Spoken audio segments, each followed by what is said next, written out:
اس میں ہندو بھی شامل ہیں، اس میں سکھ بھی شامل ہیں، دلت بھی شامل ہیں، کرسچن بھی شامل ہیں اور مسلم بھی شامل ہیں۔ اور پھر ہم دیکھتے ہیں کہ کس طرح سے انہوں نے اپنے طاقت کے بل بوتے پر آرمی بھیج کر ہزاروں کی تعداد میں کشمیریوں کے ساتھ دوبارہ سے ظلم کرنا شروع کر دیا۔ آج ہم دیکھ رہے ہیں کہ اس ظلم کی انتہا کر دی ہٹلر سے زیادہ میں سمجھتا ہوں کہ یہ بڑا قاتل ہے، مودی قاتل ہے، اور میں کہوں گا پھر،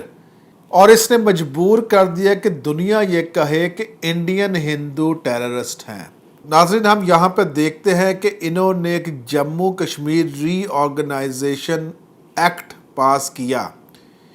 جو بات کرتا ہے کہ یونین ٹیریٹری کی، جس میں انہوں نے 2 حصوں میں کشمیر کو ڈیوائیڈ کیا، ایک جموں کشمیر اور دوسرا لڑک۔ اس سازش کے پیچھے یہ ہے کہ ہندو چاہ رہے ہیں، جو ان کا جو مودی سرکار ہے، آر ایس ایس ہے، وہ یہ کہنا چاہ رہے ہیں کہ جو کشمیر پہ ایک وہ پاس کیا تھا پریزیڈنشل آرڈیننس کہ کوئی باہر کا آ کے وہاں پہ پراپرٹی نہیں خرید سکتا، تو انہوں نے کوشش کی ہے اس سے کہ وہاں پر ہندو اور دوسرے لوگ بھی جا کر اپنی پراپرٹیز خریدیں، تاکہ وہ جو میجورٹی ایریا مسلمز کا ہے، کہ جس کی وجہ سے وہ کلیم کرتے ہیں کہ ہماری اپنی اظہار رائے ہونی چاہیے کہ ہم نے کہاں جانا ہے، وہ حق ان سے وہ لینا چاہ رہے ہیں تاکہ دوسرے لوگ بھی اس میں شامل ہوں اور وہاں پر امبیلنس کیا جائے مسلم میجورٹی کو۔ ناظرین، یہاں پہ دیکھنے کی بات یہ ہے کہ او آئی سی، جس میں 57 ممالک شامل ہیں اور جس میں 53 ممالک میجورٹی مسلم کنٹریز ہیں، جب ہم ان کا جائزہ لیتے ہیں تو ہمیں دکھ کے ساتھ کہنا پڑتا ہے کہ اسلامی دنیا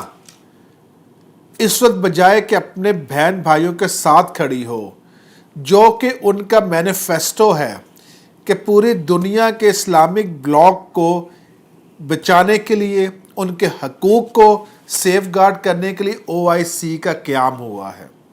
ہمیں پوچھنے پہ مجبور کیا جا رہا ہے او آئی سی سے کہ کیا آپ کو یہ مسلمز نظر نہیں آ رہے؟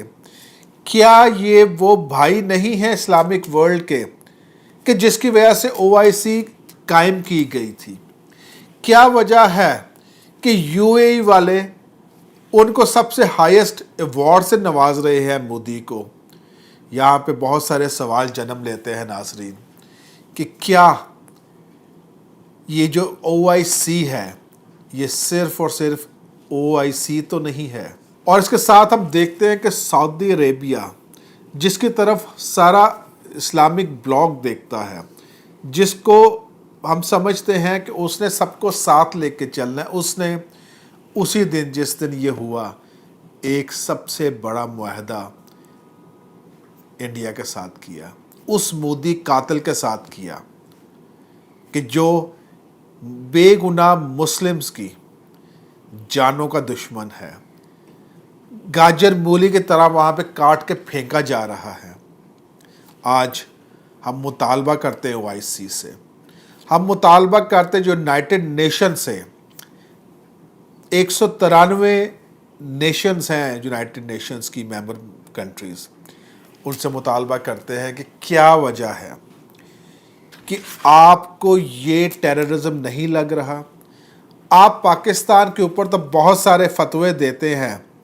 آپ بہت ساری باتیں کرتے ہیں، کیا آپ کو نظر نہیں آ رہا